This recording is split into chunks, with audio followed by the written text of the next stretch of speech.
இன்னைக்கு சாப்பிட என்னது? உனக்கு கொஞ்சம் கூட வெக்கமே இல்லைல்ல? இப்படி மாடு மாதிரி சோஃபால உட்காந்து எம்மா சாப்பிட என்ன இருக்கு, எம்மா சாப்பிட என்ன இருக்கு 24 மணி நேரமும். இல்ல என்ன பார்த்தா எப்படி தெரியுது? எனக்குன்னு ஒரு வேலையே இல்லையா அந்த வீட்டுல? எப்ப போதாலும் சமையல் சமையல் சாப்பாடு சாப்பாடு, சாம்பார் வேண்டாம், ரசம் வேண்டாம், முட்டை வேணும் எல்லாம் கேட்க தெரியுதுல, வந்து ஹெல்ப் பண்ண தெரியாது. சரிம்மா, அதுக்கு ஏமா இப்படி கத்துறீங்க?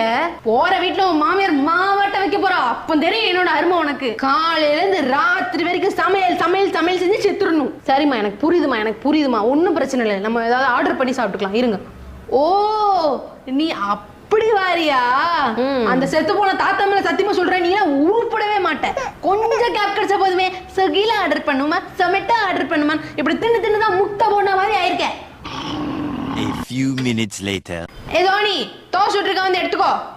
எனக்கு ஒன்றும் சாப்பாடு வேண்டாம். திங்காம இருந்து மேடம் என்ன பண்ண, உலகலைக்கு போட்டி கூப்பிடுறீங்களா? வந்து தின்னுவா.